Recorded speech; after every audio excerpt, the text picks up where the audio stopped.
একটা শঙ্কা বাংলাদেশে খুব এখন আলোচনার মধ্যে আছে, সেটা হচ্ছে যে আসলে নির্বাচন হবে কিনা, অন টাইমে যেটা ঘোষিত সময় আছে সেই সময়ে হবে কিনা, এবং সেটা সকল দলের সমান অংশগ্রহণের মধ্য দিয়ে হবে কিনা, এই শঙ্কাটা আছে। এবং বিভিন্ন জায়গাতে প্রেসে, গণমাধ্যমে আমাদেরকে বারবার এই প্রশ্নের সম্মুখীন হতে হচ্ছে, এবং কেন যেন মনে হচ্ছে দেশে নির্বাচন হবে না।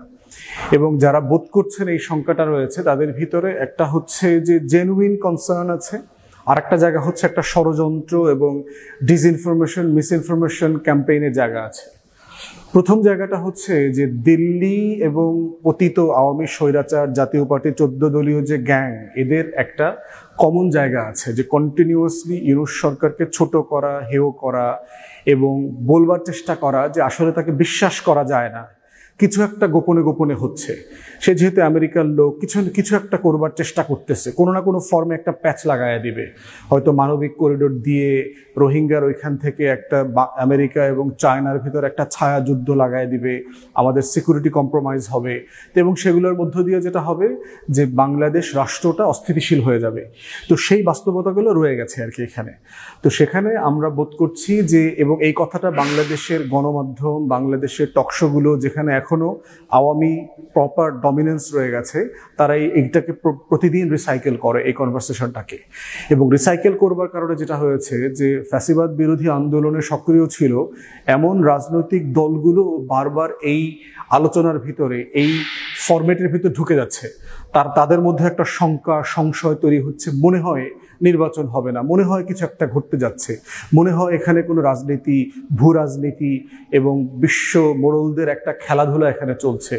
তো সেই জায়গার একটা ব্যাপার, এই আলোচনাটা আছে শঙ্কা। দ্বিতীয় জায়গাটা হচ্ছে জেনুইন কনসার্ন। জেনুইন কনসার্নের ভিতরে যেটা আছে সেটা হচ্ছে যে বাংলাদেশে বহুদিন ধরে অংশগ্রহণমূলক সুষ্ঠু নির্বাচন হয় নাই। তো যেহেতু হয় নাই, নির্বাচন আসলে আদৌ হবে কিনা, নির্বাচনের প্রস্তুতির অবস্থা কি, আইন শৃঙ্খলা বাহিনীর অবস্থা ভালো না, বিভিন্ন জায়গাতে এখনো সেই যে লেভেলের নিয়ন্ত্রণ থাকার কথা, যৌথ বাহিনী যেই লেভেলের দায়িত্বশীলতার পরিচয় দেওয়ার কথা ছিল, যেরকম টাফনেস দরকার ছিল আইন শৃঙ্খলা প্রতিরোধ করবার জন্য, তাদেরকে যে ম্যাজিস্ট্রেসি দেওয়া হয়েছে সেটাকে ব্যবহার করে কিভাবে স্বস্তি ফিরিয়ে আনা দরকার ছিল, এই জায়গাগুলোতে যথেষ্ট ঘাটতি আছে। তো মাঝে মধ্যেই মানুষের ভিতরে এই সংখ্যাটা উঠে আসে যে আসলে নির্বাচন কমিশন নির্বাচন করতে পারবে কিনা, আসলে এই আওয়ামী যে আমলাতন্ত্র, পতিত আমলাতন্ত্র আছে, সামরিক এবং বেসামরিক আমলাতন্ত্র, এই পুরোটা মিলে কি একটা ভালো নির্বাচন সম্ভব কিনা, এখানে কি ইলেকশন ইঞ্জিনিয়ারিং এর একটা সম্ভাবনা আছে কিনা, এই ইঞ্জিনিয়ারিং এর মধ্য দিয়ে কি আবার আওয়ামী লীগ জাতীয় পার্টির ব্যানারে 14 দলীয় সিন্ডিকেটকে পুনর্বাসন করবার কোনো রাজনীতি আছে কিনা। তো এই শঙ্কাগুলো বারবার রয়ে গেছে। ব্যক্তিগতভাবে আমি প্রফেসর ইউনূসকে যেটা রিড করেছি সেটা হচ্ছে যে 85 বছরের একটা মানুষ কোনোভাবে মৃত্যুর আগে, কবরে যাবার আগে একটা যুদ্ধ লাগানোর দায় নিয়ে মরবেন অথবা আমেরিকার স্বার্থ পালন করবেন, এখানে এরকম কোনো বাস্তবতা আমি দেখতে পাচ্ছি না। উনি বরাবরই কথাবার্তায় যা যা বলেছেন, ওনার মর্যাদার জায়গা থেকে উনি সেটা কিন্তু মেনটেন করেছেন, চেষ্টা করেছেন মেনটেন করবার জন্য। উনি শুরু থেকে, গত 1 বছর থেকে উনি কন্টিনিউয়াসলি বলে আসছেন যে ডিসেম্বর 25 থেকে শুরু করে জুনের 26-এর ভিতর নির্বাচন হবে। এটাকে উনি ঈদের আগের বক্তব্যে আরো পরিষ্কার করে আরো এগিয়ে নিয়ে আসছেন, আবহাওয়া, ঝড়, বন্যা, জলোচ্ছ্বাস এগুলো বিবেচনাতে, যে নির্বাচন এপ্রিলের প্রথমার্ধে হয়ে যাবে। এবং প্রধান নির্বাচন কমিশনারকে ডেকে ইনস্ট্রাকশন দিয়েছেন, প্রেস টিম বলেছে যে যতগুলো নিরাপত্তা উপাদান আছে নির্বাচনকে সুষ্ঠু করবার জন্য, সেগুলোর প্রস্তুতি, সংস্কার, বিচার, এগুলো সবকিছুকে মাথায় রেখে ডিসেম্বরের মধ্যে যেন নির্বাচনের সকল প্রস্তুতি আয়োজন হয়ে যায়। তারেক রহমানের সাথে মিটিংয়ের পরে যে যৌথ ঘোষণাপত্র আসছে, সেখানে উনি আবার আশ্বস্ত করেছেন যদি এই কাজগুলো আগে করা যায়, প্রস্তুতি আগে হয়ে যায়, সংস্কার বিচারে যদি ন্যূনতম একমতের জায়গাগুলো আমরা হয়ে যেতে পারি এবং সনদ তৈরি হয়ে যায়, পরবর্তী এই এপ্রিলের নির্বাচনটাও ফেব্রুয়ারিতে চলে আসতে পারে। এই ব্যাপারে তার ভিতরে ফ্লেক্সিবিলিটি আছে, ওপেননেস আছে। তো সেই জায়গাতে আমি বরাবরই দেখতে পাচ্ছি যে নির্বাচন নিয়ে আসলে অনিশ্চয়তার কোনো জায়গা আমি দেখতে পাচ্ছি না, সেটা ফেব্রুয়ারিতে হোক আর এপ্রিল হোক। এখন পর্যন্ত নির্বাচন এপ্রিলের ফার্স্ট উইক, সেকেন্ড উইকের মধ্যে হওয়ার কথা।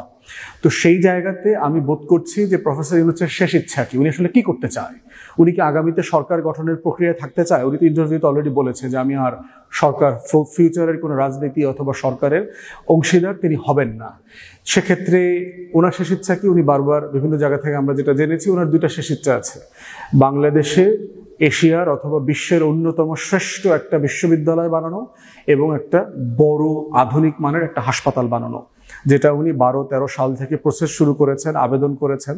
এই আবেদনটা আওয়ামী লীগ সরকার আটকে দিয়েছে। রিসেন্টলি উনি অনুমতি পেয়েছে। এই দুইটা প্রতিষ্ঠান করবার জন্য যে কয়েক হাজার কোটি টাকা দরকার, এই ফান্ড উনি অলরেডি রেজ করে ফেলছেন এবং কাজের প্রসেস এখন চলছে। এবং উনি চান ওনার মৃত্যুর আগে উনি এই দুইটা মহৎ কাজ করে যেতে, দেশের জন্য, জাতির জন্য। তো সেইখানে ওনার যে মর্যাদার জায়গা, দুনিয়াব্যাপী ওনার যে পরিচিতি, ভাবমূর্তি, সেই জায়গাতে আমরা কোনোভাবে বোধ করছি না যে উনি ওনার কথা থেকে সরে আসবেন, এখানে একটা ছায়াযুদ্ধ লাগিয়ে জরুরি অবস্থা ঘোষণা করবেন, ঘোষণা করলে পরে নির্বাচন পিছিয়ে যাবে। সেই বাস্তবতাগুলো আমরা এখনো দেখতে পাচ্ছি না।